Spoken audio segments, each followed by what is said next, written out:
All right, so let's check out Darkness, just a little snippet, my favorite snippet, and I want us to kind of I'd love to hear you break it down and talk to us uh what where it comes from and that kind of stuff. So let's listen just a second. The shadow always lingers.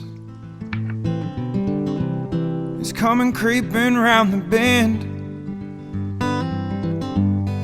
It's been waiting just to hold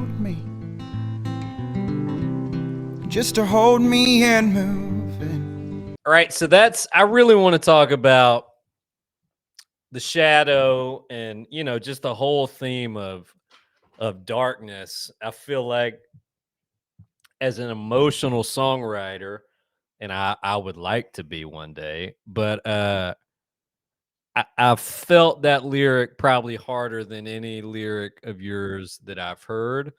And why don't you talk a little bit about what does the shadow creeping in mean to you? So that song's actually about a time I was staring out my window while my significant other was in the shower, and I was contemplating taking my own life, and I just came to me that whole song, and so like that whole part right there, that's just that feeling that comes in out of nowhere that tries to take over and cut me down,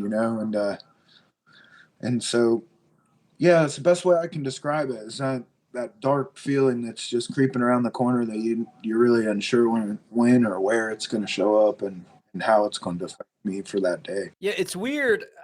I personally never felt that as strong as I have recently. So, little short story about me is like I have finally at like 35 to 37 become a much more stable person than before.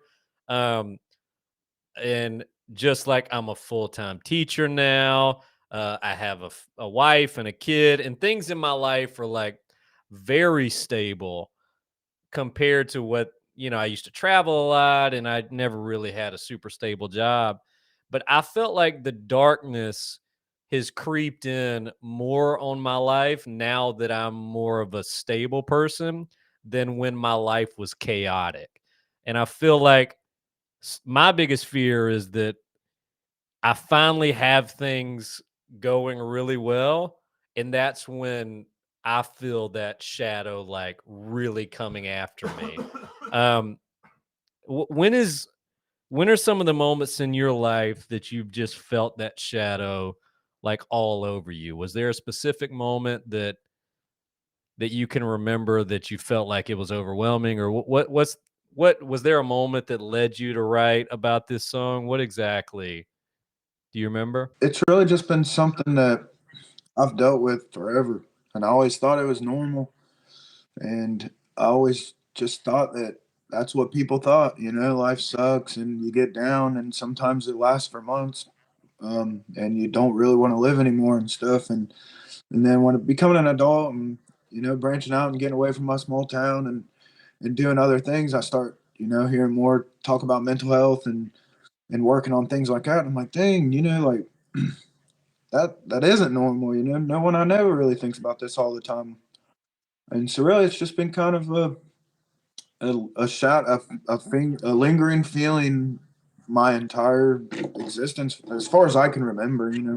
Maybe not like 5 years old, but as far as I become accountable, I reckon. So we talk about mental health here a lot, probably to our detriment, and some people probably get sick of it. But um, Think of, I mean, think how if you're sick of talking about it, think how I feel. I'm sick of feeling it. um, do you feel like I feel like these days it is a much more acceptable conversation to have, even amongst songwriters in the genre.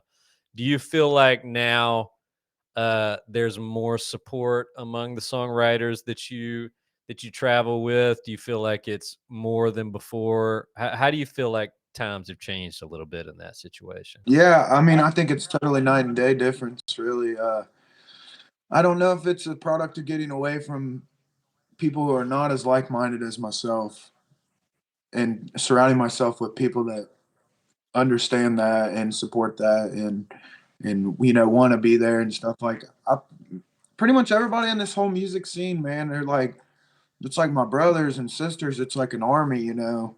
Like Drayton, man, that dude is he's always pushing me out there. He's always putting me out there, and he's just a good dude, you know. Just literally everybody. Logan Halstead's one of my best friends in this world. I love him to death, and like I couldn't imagine not being able to come to them and talk about these things and stuff like that. So yeah, I don't know. I don't know if it's a product of just getting away from my area and getting into where I, you know, with people that I love and respect and stuff like that, or if it's more acceptable. But I would like to feel that it's more acceptable. Let's get into it. Let's do it. We've talked about our feelings, which means we have to then turn around and talk about the facts, right? Because facts aren't feelings. So let's start with you. Here we go. This week's Chuckhold. Dust off the old what's the word I want to use? Bullshit cannon. Here we go. We got to be honest with ourselves though about how we're feeling, right? Like when we're feeling that way, it's always important to not feel shitty about feeling shitty, because you're just making yourself feel more shitty. I would like to point out that in the past few years, not only has your life completely changed, which is enough to give everybody like a little bit of a weird darkness creeping in, but you've gotten older, and it's tough to overestimate just how your body changes as it gets older. Your brain chemistry changes as you get older, but also we have been through a once in a century pandemic. Yeah. And you're a teacher. Yeah. And you're a failed musician. That's enough to drive anybody crazy. I'm telling you, I'm real good at being a failed musician. That is the last thing that gets me down. But yeah, like, as a songwriter, when I guess a question that I like to ask myself a lot, or ask like songwriter friends, is like, when you're having that dark night, when you're having that month or months that you're really down, what's the biggest lie that you believe about yourself? Or what's the narrative that you let your brain lie to you about? Mostly that I'm worthless, I reckon. A lot of it's a lot of self hate for myself, and uh, I hate what I'm doing. I don't, you know, I don't feel fulfilled and things like that. But when I sit back and look at it, I pay my bills playing music. You know, I'm doing financially, I'm doing fine, and you know, I don't have any complaints. You know, I got a great lady, I got everything, but something in my head keeps telling me that it just ain't right. You know, people fail to understand that it's not always your situation. I saw somebody in the chat said that Papa Corn 80 says people with tough lives have that thought too often, but we're not alone. Talking about ending your life when you're feeling in those dark times. But you know, a lot of times it's not just life being tough. Sometimes it's just like the way the seasons change. It just happens to you, and it happens to some people more than it happens to other people. Some people have no idea what I'm talking about when I tell them what I'm going through, but sometimes it just happens, and you have to give yourself grace in those times for sure. I pulled out the soapbox again. Go on. Here we've done it again.